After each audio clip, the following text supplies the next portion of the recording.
Hello everyone, I'm Dr. Rishi, MD Medicine from Bhilwara. Today we are discussing about hypertension. आज हम hypertension के बारे में कुछ बेसिक चीजें हैं उनके बारे में हम समझेंगे। सबसे पहले जहां बात आती है हाइपरटेंशन क्या है, तो हाइपरटेंशन को समझने के लिए हम सबसे पहले ये देखें कि ब्लड प्रेशर क्या होता है।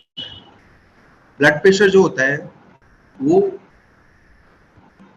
ब्लड वेसल्स के अंदर मींस आर्टरी के अंदर जो प्रेशर प्रोवाइड करता है उसको हम ब्लड प्रेशर कहते हैं। दिल जब हमारा धड़कता है तो वो जो हमारा रक्त है, जो खून है, वो जब पंप करता है तो जो रक्त वाहिनियां हैं, जो आर्टरीज हैं, उनकी दीवारों पर दबाव निर्मित होता है और उस दबाव को हम ब्लड प्रेशर के रूप में जानते हैं। सामान्य रूप से स्वस्थ व्यक्ति में ये दिन भर में थोड़ा घटता बढ़ता रहता है। दैनिक दिनचर्या, कुछ हार्मोन, सेक्स और कुछ चीजें ऐसी भी होती हैं जो ब्लड प्रेशर को अफेक्ट करती हैं। एज भी एक फैक्टर होता है जहां ब्लड प्रेशर ऊपर नीचे होता है। लेकिन जब ब्लड प्रेशर बहुत लंबे समय तक ज्यादा रहता है तो इसे हाइपरटेंशन कहते हैं और ये हमारी सेहत के लिए बहुत नुकसानदायक है। जो सामान्य रूप से जो रक्तचाप होता है, ब्लड प्रेशर होता है, वो 120/80 mmHg होता है। 120 सिस्टोलिक ब्लड प्रेशर, 80 जो है ये औसतन ब्लड प्रेशर होता है, एवरेज ब्लड प्रेशर होता है, तो ये नॉर्मल होता है। 80 mmHg वो डायस्टोलिक ब्लड प्रेशर होता है। लेकिन यही रक्तचाप, यही ब्लड प्रेशर जब हमारा 140/90 या 140/90 इससे ज्यादा होने लग जाता है तो ये हमारे लिए नुकसानदायक है और इस कंडीशन को हम हाइपरटेंशन बोलते हैं। हाइपरटेंशन जो है आजकल के लिए बहुत कॉमन बीमारी हो गई है और ये हर दूसरे तीसरे व्यक्ति के अंदर एक एज के बाद में पाया जाता है। तो जब हम ये समझ जाते हैं कि हाइपरटेंशन क्या है, इसके बाद में हम जब बात करते हैं कि कौन से ऐसे कारण हैं जिनके कारण हाइपरटेंशन बढ़ता है या फिर कौन से ऐसी चीजें हैं जो हमारे बीपी को, रक्तचाप को बढ़ा देती है, हमारे सेहत को नुकसान करती है। जो हाइपरटेंशन है, जो उच्च रक्तचाप जो है, वो विशेषकर अस्वास्थ्यकर जीवन शैली या फिर हम मानेंगे कि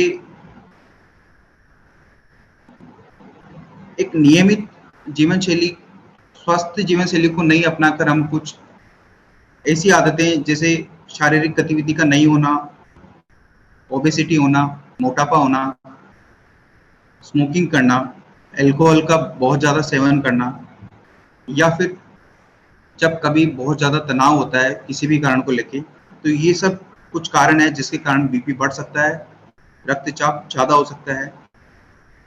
आयु एक फैक्टर होता है। बुजुर्ग के अंदर रक्तचाप ज़्यादा होता है और बुजुर्ग के अंदर ये जो है इसका जोखिम भी ज़्यादा होता है, रिस्क भी ज़्यादा होती है। जो हमारी लाइफस्टाइल है, दैनिक जीवन शैली है, विशेष तौर पे जैसे नमक का ज़्यादा सेवन करना, पोटेशियम का रेगुलर यूज नहीं करना, पोटेशियम युक्त आहार है उनका रेगुलर यूज नहीं करना, या फिर जो है हम ये फास्ट फूड और जंक फूड या ऑयली फूड्स का डेली औसत से ज़्यादा, हद से ज़्यादा इनका इस्तेमाल करना, ये सब चीज़ें हैं जिनके कारण हमें बीपी ज़्यादा हो सकता है और इसके कारण हमारी लाइफ को डेंजर हो सकता है। जब हम यहाँ तक पहुँच चुके हैं तो इसके बाद में हम जब डिस्कस करते हैं कि जब किसी को हाइपरटेंशन होता है, उच्च रक्तचाप होता है, तो उसको क्या लक्षण आते हैं, क्या उसको समस्याएं आती हैं, तो उसके बारे में जब हम बात करते हैं तो हाइपरटेंशन को हम एक साइलेंट किलर बोलते हैं। साइलेंट किलर इसलिए बोलते हैं कि बहुत बार ऐसा होता है कि हाइपरटेंशन के कारण हमें कॉम्प्लिकेशंस डेवलप हो जाती हैं, बजाय इससे पहले कि हमें पहले पता चले कि हमें हाइपरटेंशन है। इसलिए हमें साइलेंट किलर बोलते हैं, क्योंकि कोई स्पष्ट रूप से, कोई विशेष रूप से कोई ऐसे लक्षण नहीं मिलते हैं जिससे हमें ये पता चले कि ये हाइपरटेंशन है। जो सामान्य रूप से जो उच्च रक्तचाप या हाइपरटेंशन के कारण जो लक्षण आते हैं वो जैसे सर दर्द होना, बदन दर्द होना, थकान रहना, आंखों पे जोर पड़ना, दिखने में दिक्कत, कानों में गनगनाहट की आवाज आना, या फिर एक लिथार्जी वाली कंडीशन, कमजोरी वाली कंडीशन बने रहना, उल्टी या उल्टी का मन करना। अगर हमें इनमें से कोई भी समस्या आ रही है तो हमें एक बार अपना बीपी चेक करा लेना चाहिए, रक्तचाप चेक करा लेना चाहिए। हो सकता है कि हमें हाइपरटेंशन हो। कुछ हद तक हाइपरटेंशन आनुवंशिक कारणों से भी रहता है।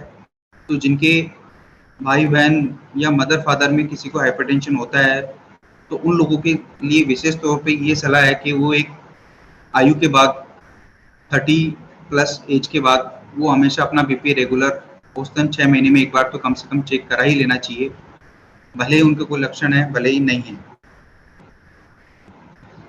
फिर इसके बाद जब हम बात करते हैं कि ये हाइपरटेंशन का हम रोकथाम कैसे कर सकते हैं, उसका नियंत्रण कैसे कर सकते हैं, कैसे एक अच्छी लाइफस्टाइल अटेन कर सकते हैं, कैसे हम रोग मुक्त हो सकते हैं। तो जब हम जोखिम भरी जिंदगी की बात करें, इन जीवन शैलियों की बात करें, तो इन सब जीवन शैलियों को जैसे हमने बात करी, शारीरिक एक्सरसाइज नहीं करना, फिजिकल एक्सरसाइज का कम करना, अल्कोहल, धूम्रपान, मोटापा, ये सब चीजें जो हैं मॉडिफाइबल हैं, इनको हम चेंज कर सकते हैं। हाइपरटेंशन के कुछ रिस्क फैक्टर ऐसे होते हैं जो मॉडिफाइबल होते हैं, कुछ अनमोडिफाइबल होते हैं, मतलब जिनको हम मॉडिफाई नहीं कर सकते, जिन पे हमारा बस नहीं चलता। लेकिन कुछ चीजें ऐसी है जिनको हम सही कर सकते हैं, ठीक कर सकते हैं और अपनी एक अच्छी लाइफस्टाइल अटेन कर सकते हैं।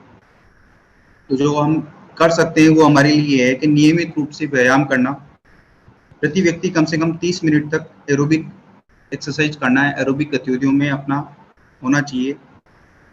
एरोबिक गतिविधियां जिसमें हम बात करते हैं सामान्यतः तेज चलना, जॉगिंग करना, साइकिलिंग करना, स्विमिंग करना, ये सारी एक्सरसाइज ऐसी हैं जिसमें अच्छा खासा फिजिकल एक्सरसाइज होता है, फिजिकल एक्टिविटी होती है और ये एक अच्छी एक्सरसाइज में मानी जाती है। हर व्यक्ति को कम से कम 30 मिनट प्रतिदिन ये करनी चाहिए और सप्ताह में कम से कम 5 दिन हमेशा ये करनी चाहिए। इसके अलावा जब हम डाइट की बात करते हैं तो हाइपरटेंशन को रोकने के लिए हम डैश डाइट लेते हैं। डैश डाइट जो बोलते हैं dietary approach to stop hypertension होता है, जिसके अंदर हम ग्रीन लीफी वेजिटेबल्स का यूज करते हैं, नमक का कम से कम सेवन करते हैं, हरे पत्ती की सब्जियां, फलों और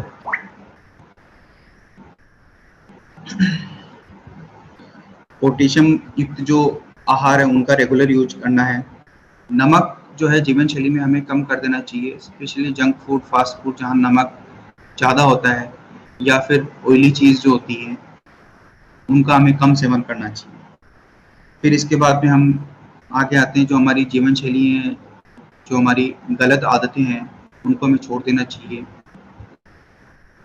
जैसे कि धूम्रपान करना, ये हमें छोड़ देना चाहिए। धूम्रपान से हमें नुकसान बहुत ज़्यादा होता है, या फिर बहुत ज़्यादा अल्कोहल का सेवन करना, ये दोनों चीज़ें जो है अपनी बीपी को बढ़ाने के लिए कारण बनते हैं। इसके अलावा जब भी हमें हाइपरटेंशन होता है तो हम तनाव फ्री रहना चाहिए। एक मानसिक तनाव फ्री लाइफ जब हम रहते हैं, तनाव मुक्त लाइफ में हम जीते हैं, तब हमें बीपी या उसके कारण जो कॉम्प्लिकेशन डेवलप होते हैं उनकी संभावना कम होती है। इसके अलावा जो है नियमित रूप से हमें हमारे डॉक्टर्स को दिखाना चाहिए, फिजिशियन या जिससे भी आप कंसल्ट करते हैं उनको दिखाते रहना चाहिए। बीपी का जो है रेगुलर मॉनिटरिंग, नियमित रूप से उसका निगरानी बहुत ज़रूरी है।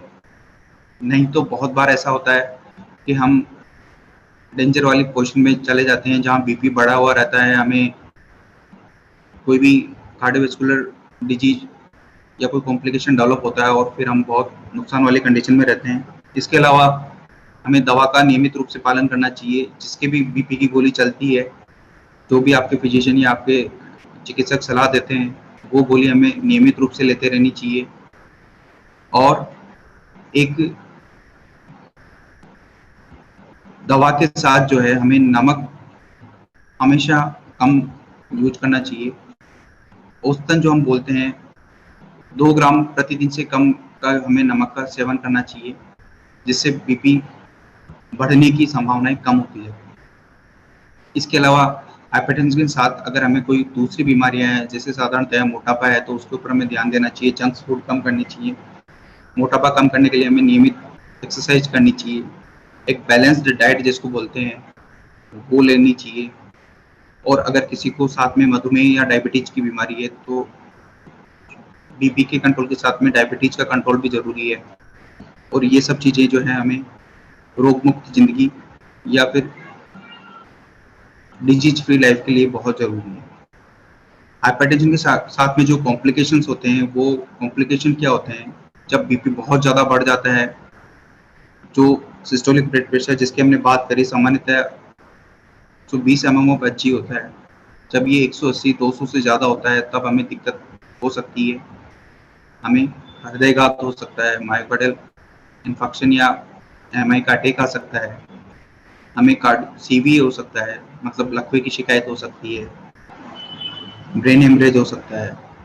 ये सब वो चीज़ें हैं जो बहुत ग्रीवियस कॉम्प्लिकेशन। इसके अलावा जो माइनर कॉम्प्लिकेशन में आते हैं, हमें रेटाइनल डिजीज हो सकती है, रेटाइनोपैथी हो सकती है, हमारी जो किडनीज हैं उनका फंक्शन कहीं ना कहीं कॉम्प्रोमाइज हो सकता है। तो ये सब चीज़ें जो है एक बढ़े हुए रक्तचाप के साथ में हमारी लाइफ को बहुत ज़्यादा अफेक्ट करती है। नियमित रूप से संतुलित आहार का सेवन करना, नियमित रूप से एक्सरसाइज करना, नियमित रूप से रक्तचाप की निगरानी करते रहना, नियमित रूप से अपने चिकित्सक की सलाह लेना, और एक गुणवत्ता वाली दवाई जो हमारा चिकित्सक हमें सलाह देता है उसका नियमित रूप से सही समय पे समयबद्ध रूप से उसका इस्तेमाल करते रहना, यही हमारी अप्रोच होनी चाहिए, यही हमारी कोशिश होनी चाहिए बीपी को या हाइपरटेंशन को कंट्रोल करने की। Okay, thank you.